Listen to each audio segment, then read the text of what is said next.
जय हिंद, वंदे मातरम प्यारे साथियों। और सभी साथियों को मेरा प्यारा नमस्कार। और प्रिय साथियों, आज जो पढ़ने वाले हैं महावीर प्रसाद द्विवेदी की, महावीर प्रसाद द्विवेदी की ये अपनी आज तीसरी क्लास है। और तीसरी क्लास का आज साथियों ये अपने पहले कभी आते हैं राम नरेश त्रिपाठी। आपने नाम सुना होगा साथियों राम नरेश त्रिपाठी का आधुनिक काल में, और बहुत प्रसिद्ध नाम है साथियों राम नरेश त्रिपाठी। देखते हैं, हिंदी में बाल साहित्य के जनक माने जाते हैं। ध्यान रखना, प्रश्न आ सकता है हिंदी में बाल साहित्य के जनक किन्हें माना जाता है। तो राम नरेश त्रिपाठी को हिंदी में बाल साहित्य का जनक माना जाता है, ये अपन को ध्यान में रखना है। आगे हम बात करें तो आगे आता है वानर नामक बाल पत्रिका का संपादन किया किसने? राम नरेश त्रिपाठी ने। राम नरेश और वानर, राम का और वानर का संबंध है, तो आपको यहीं से ध्यान रखना है कि राम नरेश त्रिपाठी और इन्होंने वानर वानर पत्रिका का संपादन किसने किया था? तो ध्यान रखना है साथियों, वानर पत्रिका का जो संपादन किया था वो राम नरेश त्रिपाठी द्वारा किया गया था। ये अपन को ध्यान में रखना है। वानर किनके साथ होते हैं? राम के साथ होते हैं। राम के साथ कौन होते हैं? वानर होते हैं। ऐसे अपन को ध्यान में रखना है। और बाल साहित्य के जनक कौन माने जाते हैं साथियों? तो राम नरेश त्रिपाठी है, ये बाल साहित्य के जनक माने जाते हैं। ये भी अपन को ध्यान में रखना है। आगे गांव गांव घूमकर लोक गीतों का संग्रह किया किसने किया? राम नरेश त्रिपाठी जी द्वारा गांव गांव घूमकर लोक गीतों का भी संग्रह किया गया। लोक साहित्य के संरक्षण की दृष्टि से किया गया प्रथम कार्य है कौन कौन सा? गांव गांव घूम घूम कर लोक गीतों का जो संरक्षण किया, यह है लोक साहित्य। किसे? लोक साहित्य के संरक्षण की दृष्टि से किया गया प्रथम कार्य है। आपको ध्यान रखना है, हम पढ़ रहे हैं राम नरेश त्रिपाठी, तो राम नरेश त्रिपाठी है वो बाल साहित्य के जनक माने जाते हैं। वानर नामक पत्रिका का संपादन किया, गांव गांव घूमकर लोकगीतों का संग्रह किया। और ये जो गांव गांव घूमकर जो संग्रह किया है, ये संग्रह लोक साहित्य के संरक्षण की दृष्टि से किया गया प्रथम कार्य है। किसका? राम नरेश त्रिपाठी का। अब हम आगे बात करते हैं कि राम नरेश त्रिपाठी द्वारा साथियों कौन कौन सी रचनाएं लिखी गई है। तो ध्यान रखिएगा, यहाँ पर इनकी प्रमुख 4 रचना आती है। कौन कौन सी आती है? मिलन, पथिक, मानसी और स्वप्ने, ये इनकी 4 प्रमुख रचना आती है साथियों। किसकी? राम नरेश त्रिपाठी की रचना की बात करते हैं तो 4 प्रमुख रचना आती है, मिलन, पथिक, मानसी और स्वप्ने। मिलन, पथिक, मानसी और स्वप्ने साथियों ऐसे याद रखना है। क्या ऐसे भी याद रख सकते हैं? मिपे मासे, ऐसे भी आप याद रख सकते हैं। मी से साथियों मिलन, पे से पथिक, मा से मानसी और से स्वप्ने, ऐसे पर याद रखे हैं। राम नरेश त्रिपाठी की रचना कैसे याद रखें? क्रम से याद रखेंगे साथियों, मी, प, मा और से, ये याद रखे। आपको राम नरेश त्रिपाठी की तीनों रचना याद हो जाएगी। राम नरेश त्रिपाठी नाम लिखेंगे अपन, राम नरेश और क्या है? त्रिपाठी। तो इनकी रचनाएं अपन सीधी याद हो जाएगी। राम नरेश त्रिपाठी क्या लिखेंगे? मी, प, मा और से। मी से मिलन, पे से पथिक, मा से मानसी, से क्या बनेगा? स्वप्ने साथियों। तो मिलन, पथिक और मानसी जो रचना है ये किसकी है? राम नरेश त्रिपाठी की रचना है। राम नरेश त्रिपाठी मी मासी, मिप मास, राम नरेश त्रिपाठी मिप मास, मिलन, पथिक, मानसी और स्वप्ने। मिलन, पथिक, मानसी और स्वप्ने साथियों। यदि क्रम याद रखें तो 17, 20, 27, 29, 17, 20, 27, 29 मानसी फूटकर कविताओं का संग्रह है। मिलन, पथिक और स्वप्ने प्रबंध काव्य है। यहाँ एक बार प्रश्न आया था साथियों, आरपीसी द्वारा प्रश्न पूछा गया था कि निम्न में से कौन सी रचना भिन्न है साथियों? तो ध्यान रखना, यहाँ पर जो मानसी है ये भिन्न है, क्योंकि साथियों क्या है? मिलन, पथिक और स्वप्ने ये तो क्या है? प्रबंध काव्य है। और मानसी क्या है साथियों? ये फूटकर कविताओं का संग्रह है साथियों। या इनमें से कौन सा है 4 रचनाओं में से प्रबंध काव्य नहीं है? तो मानसी प्रबंध काव्य नहीं है। कौन सी रचना फूटकर कविता का संग्रह है? तो मानसी है जो फूटकर कविताओं का संग्रह है साथियों। इस प्रकार से हमें इसको याद रखना है। ठीक है साथियों। तो आगे आगे का हम कवि देखते हैं। आगे अपने कौन से कवि आते हैं? आगे आते हैं साथियों गया प्रसाद शुक्ल सनेही।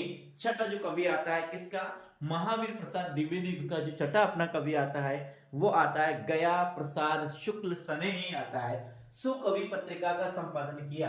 एक और ध्यान रखना, किस पत्रिका का, सुकवि पत्रिका का संपादन किया। तो यहाँ अपन लोग लिख सकते हैं सु का और वी ऐसे। अब पूरा नाम याद रखें, गया प्रसाद शुक्ल सनेही सुकवि, ऐसे याद रखें, गया प्रसाद शुक्ल सनेही सुकवि।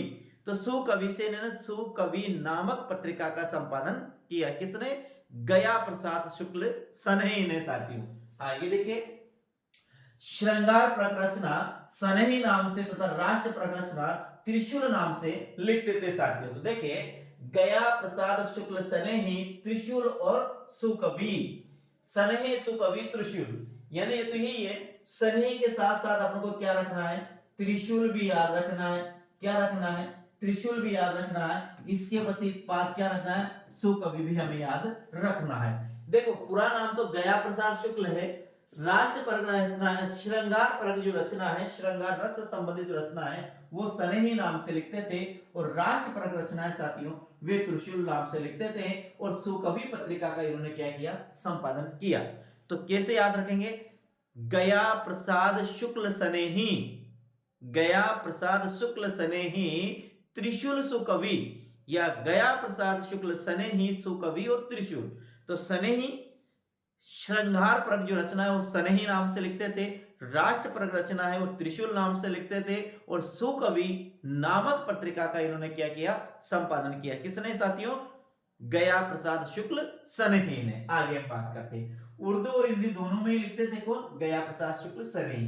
अब इनकी रचनाओं की बात करते तो कृषक कुंदन है, प्रेम पचीसी है, राष्ट्र वीणा है, त्रिशूल तरंग है, करुण कादम्बनी है, और भारत उत्थान है, और एक है भारत प्रशंसा। ये इनकी 7 रचना आती है साथियों। 7 रचना को आपको अच्छी तरह से याद रखना है। कौन कौन सी है, कृषक कुंदन है, प्रेम पचीसी, राष्ट्र वीणा, त्रिशूल तरंग, करुण कादम्बनी, भारत उत्थान और भारत प्रशंसा। ये देखना करुण कादम्बनी है साथियों या करुण कदम्बनी है, ये आपको ध्यान से देखना है।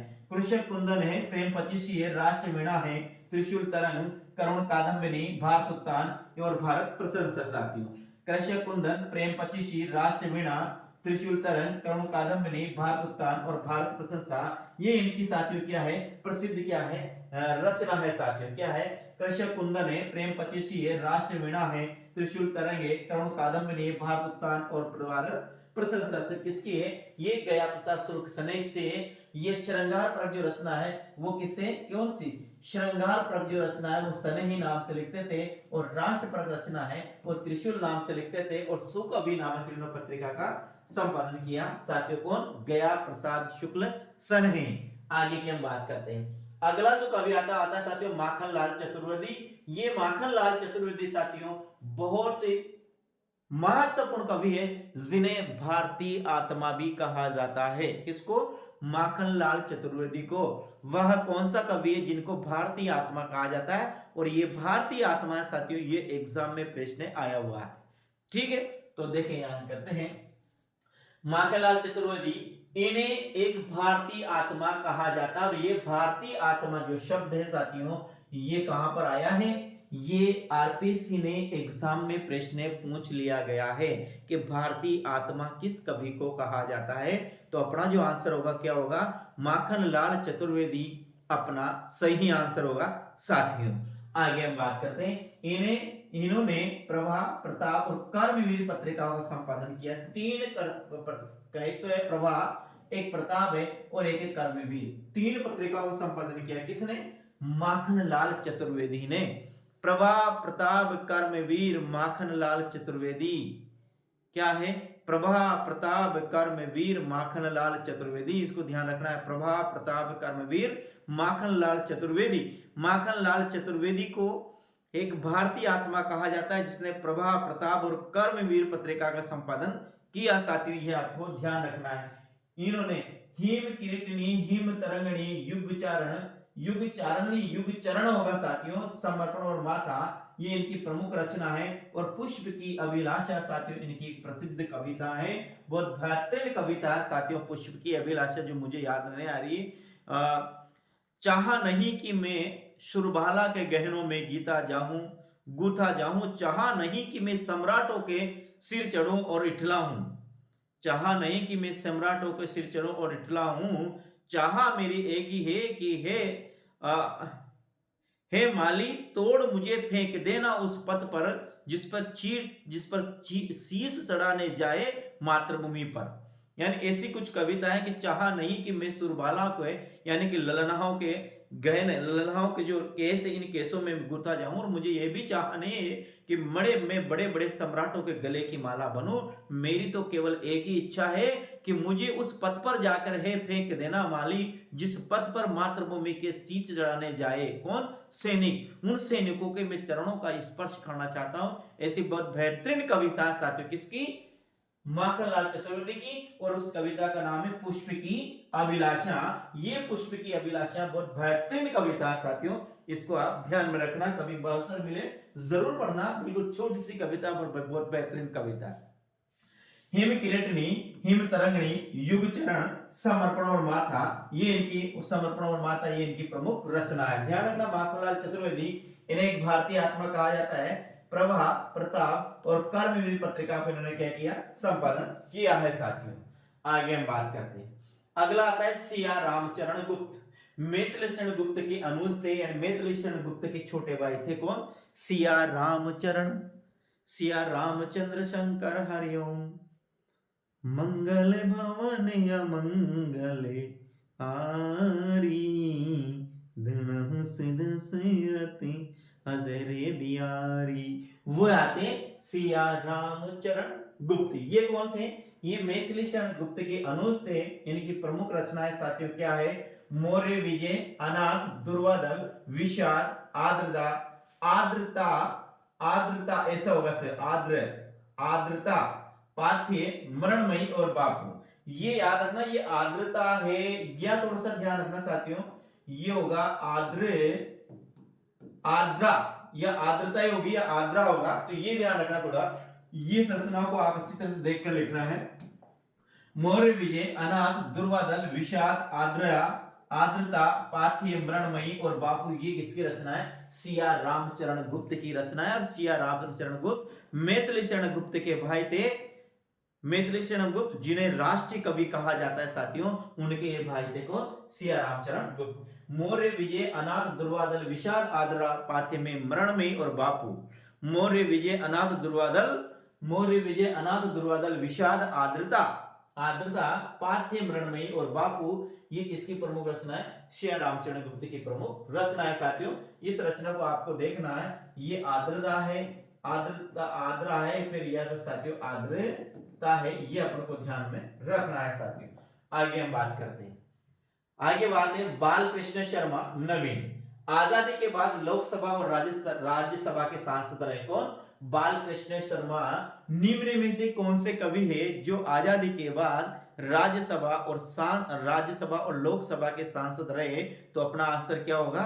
बाल कृष्ण शर्मा नवीन अपना सही आंसर होगा, क्योंकि बाल कृष्ण शर्मा नवीन है वो आजादी के बाद यानी 1947 के बाद लोकसभा और राज्यसभा के क्या रहे? सदस्य रहे। इनकी प्रमुख रचना की बात करते हैं साथियों, कुमकुम उर्मिला अपलक रश्मि रेखा, कुमकुम उर्मिला अपलक रश्मि रेखा, हम विश्व पाई जन्म कर और विनोबा अस्तवन। साथियों ये इनकी प्रमुख रचना है, किसकी?